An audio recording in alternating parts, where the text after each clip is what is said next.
106 बेटा डीएनए का कितना लेंथ होता है वो निकालना है आपको। तो 6.6 इंटू 10⁹ बेस पेयर ह्यूमन में प्रेजेंट है अगर डिप्लॉयड है तो, और बिटवीन 2 बेस पेयर, अगर आपने वॉटसन एंड क्रिक मॉडल अच्छे से पढ़ा है तो बिटवीन 2 बेस पेयर्स कितना डिफरेंस होता है 0.34 नैनोमीटर का। बस उसको लगाइए, नैनोमीटर को मीटर में कन्वर्ट कीजिए, 2.3 मीटर आ जाएगा और इसका आंसर कितना है ऑप्शन नंबर 4। तो 106 4, तो 107 बेटा। नेक्स्ट मैच द फॉलोइंग, बस मैच द फॉलोइंग दिए जा रहे हैं लोग। तो इसमें अगर आपको पहला पता है बस आंसर कर देंगे आप, पहले से ही आंसर हो जाएगा। बीटी कॉटन कहाँ से मिला है, बेसिलस तुरंजानेसिस से मिला है, इतना पता है तो आपका आंसर निकल जाएगा। यस, तो इसका आंसर क्या हो जाएगा ऑप्शन नंबर 2 107 का। Next 108 match the trophic level. Okay, फिर से मैच द फॉलोइंग है, आपको ट्रॉफिक लेवल के एग्जांपल के साथ मैच करना है। 4th trophic level vulture, vulture बेटा टॉप कार्निवोर से स्कॉर कोई नहीं खाने वाला। अगर आपको पहला पता है you can answer, yes you can answer, बस काफी है। उसके बाद आप आराम से कर सकते हैं, ग्रास तो भाई पहला हो जाएगा, प्रोड्यूसर तो पहले ही आता है। तो सेकेंड ऑप्शन इसका आंसर है 108। Next match the following. Okay, disease बताना है आपको। टाइफॉइड कौन करता है, सैल्मोनेला करता है, उसके बाद आपका निमोनिया, हीमोफिलिस करता है, फिलारियासिस वुचेरिया करता है, मलेरिया प्लाज्मोडियम करता है। यस, बस थर्ड ऑप्शन हो जाएगा, very simple. 109 third option. Next the root that originate from the base of the stem are fibrous root। बेटा इसमें क्या होता है, प्राइमरी रूट जो है वो हट जाएगा, स्टेम के बेस से बहुत सारे रूट्स आ जाएंगे। 110 का आंसर है second option. Next 111 meiotic division of secondary oocyte is completed। meiotic division कब कंप्लीट होता है आपको पता होगा, ओवम जो है उसमें meiotic division के डिप्लोटीन स्टेज में स्टक हो जाता है। उसके बाद जब ओव्यूलेशन होगा उसके बाद इसमें मियोसिस स्टार्ट हो जाएगा। यस, तो बेसिकली मियोसिस कंप्लीट होगा, आपके पास oocyte बनेगा प्लस आपका सेकेंडरी पोलर बॉडी मिल जाएगा एंड oocyte के साथ सिंगैमी होके जाइगोट बन जाएगा। तो ये कब हो जाएगा बेटा, at the time of fusion sperm with an ovum, at the time of fusion होता है। तो 111 first option. Next 102 identified wrong, wrong करना है। Yes, with regards with restriction enzyme, sticky ends can be joined by using DNA ligase। Yes, कर सकते हैं sticky end को join, ligase के बिना तो होना भी नहीं है। Each restriction enzyme function by inspecting length of the DNA sequence, correct। DNA sequence का length को वो inspect करता है, डायरेक्ट NCERT लाइन है बेटा। They cut the strand of DNA at palindromic site, नहीं palindromic site पे नहीं, away from palindromic। palindromic तो उसको recognize करता है ना, recognize करने के बाद away from palindromic करता है, तो इसका आंसर 3 हो जाएगा। But with regards to restriction enzyme बोला है तो उस हिसाब से फर्स्ट ऑप्शन भी बन सकता है। चलिए एनसीईआरटी का लाइन लेते हैं, हम लोग इसको कंसिडर करते हैं। थर्ड ऑप्शन इसका आंसर हो जाएगा 112। Next 113 in relation to gross primary productivity GPP and NPP of the ecosystem, which one is correct? Okay, correct बताना है आपको। There is no relation between gross primary productivity and net primary productivity। बेटा relation तो है, बहुत बड़ा relation है। Gross primary productivity is always less than net primary productivity। नहीं नहीं नहीं नहीं, उल्टा ही होगा। Gross primary productivity is always more, less नहीं more होता है। Next gross primary productivity is always more than, yes ये हो जाएगा। जीपीपी हमेशा ज्यादा होता है, जीपीपी में से तो आर माइनस होता है तो एनपीपी आता है। तो थर्ड ऑप्शन हो जाएगा 113 का, 113 third option. 114 the process of growth is maximum during, तो आपको ग्राफ याद होगा सिग्मॉइड वाला, लैग लॉग एंड स्टेशनरी। तो लैग में तो स्टार्ट ही होता है, लॉग में एकदम ग्रोथ होता है, तो लॉग फेज हो जाएगा, लॉग फेज हो जाएगा। ठीक है, तो 114 second option. 115 the sequence that control the copy number, हाँ copy number in DNA in the vector, copy number of the linked DNA in the vector. बेटा कॉपी नंबर कंट्रोल कौन करता, ORI ओरिजिन ऑफ रेप्लिकेशन। ये नहीं होगा तो replication ही नहीं होगा, यही कॉपी नंबर कंट्रोल करता है। तो आंसर क्या हो जाएगा option number 3। ORI site. 160. Name the enzyme that facilitates opening of DNA helix during transcription.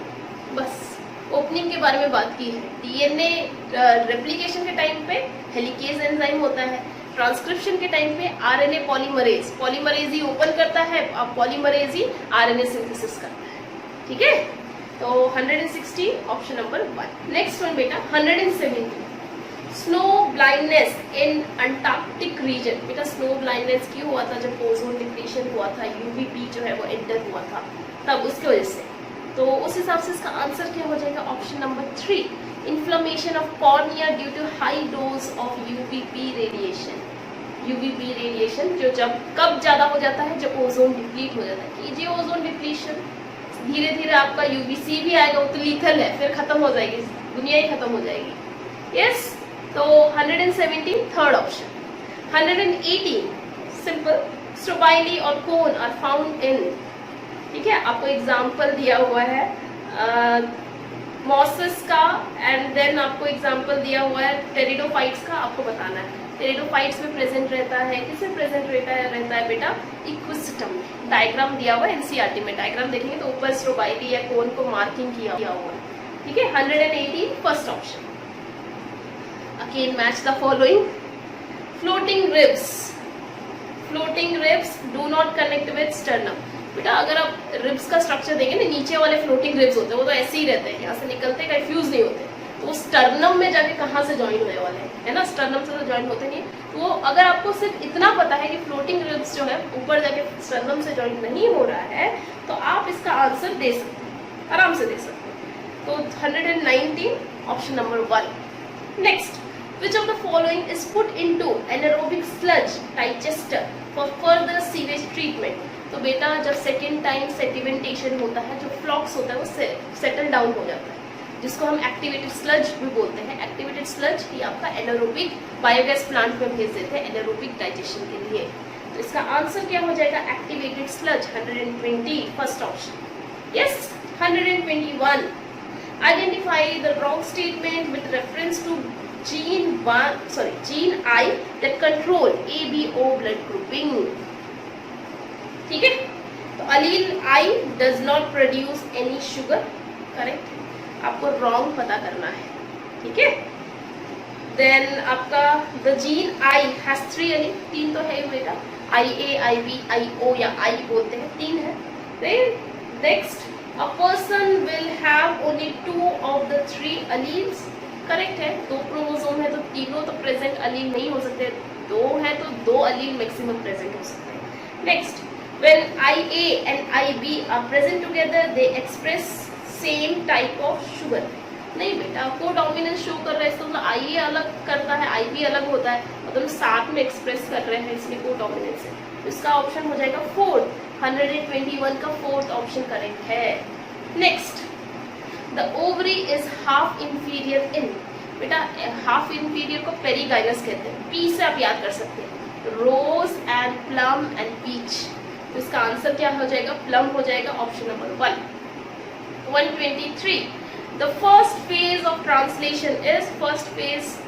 Translation is, इसमें से आपको बताना है अमाइनो असाइलेशन ऑफ टीआरएनए, मतलब टीआरएनए का चार्जिंग, उसमें अमाइनो एसिड को ऐड करते हैं ना टीआरएनए, उसको बोलते हैं। तो 4th ऑप्शन इसका आंसर है amino acylation of tRNA.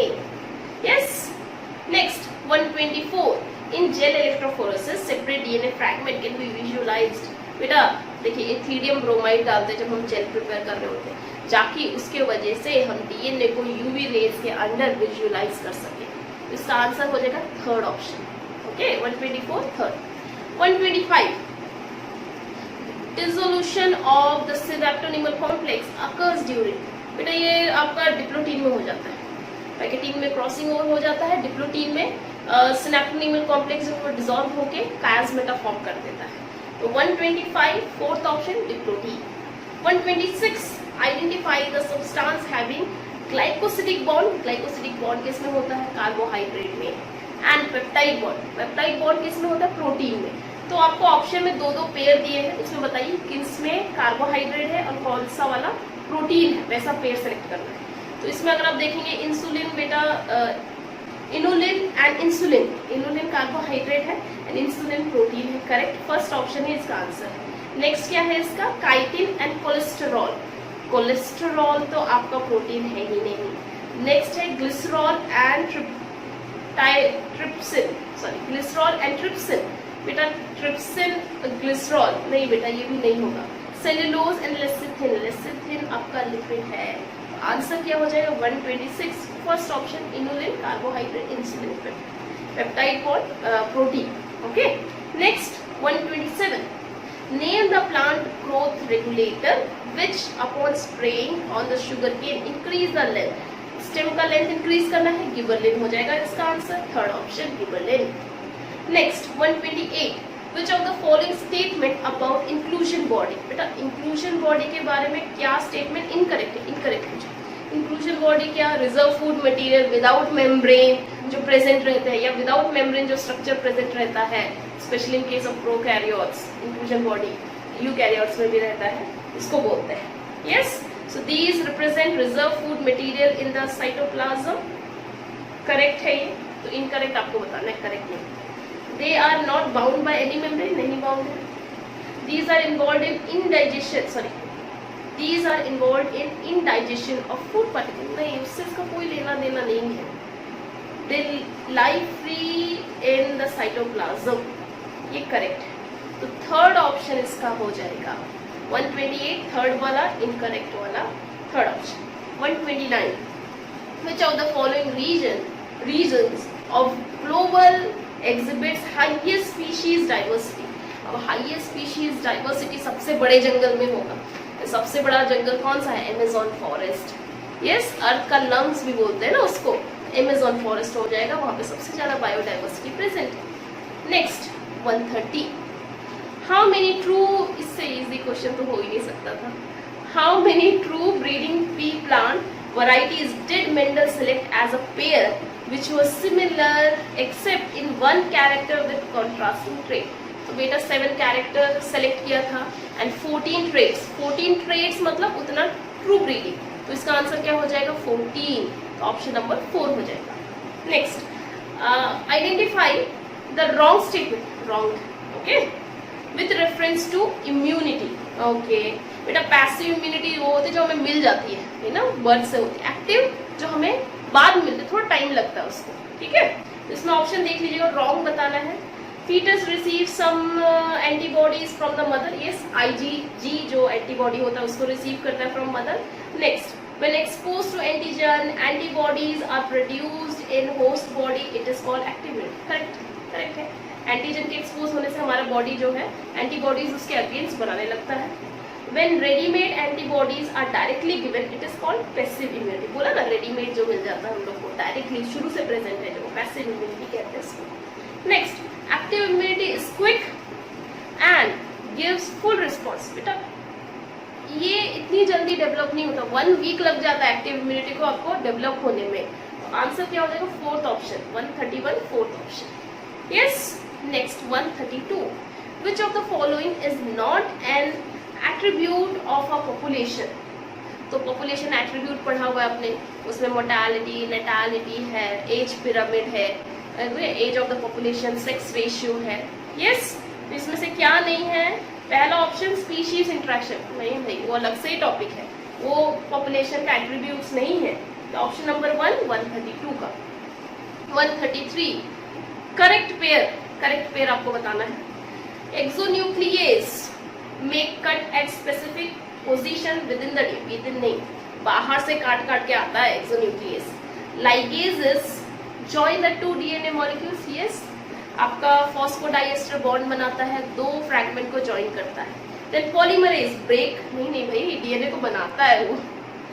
nucleases separate 2 DNA strand, नहीं बेटा न्यूक्लियेजेस का काम थोड़ा है ये। तो ऑप्शन नंबर 2 हो जाएगा 133 का। Next 134, the process responsible for facilitating loss of water in the liquid from the tip of grass blades at the night and early morning is।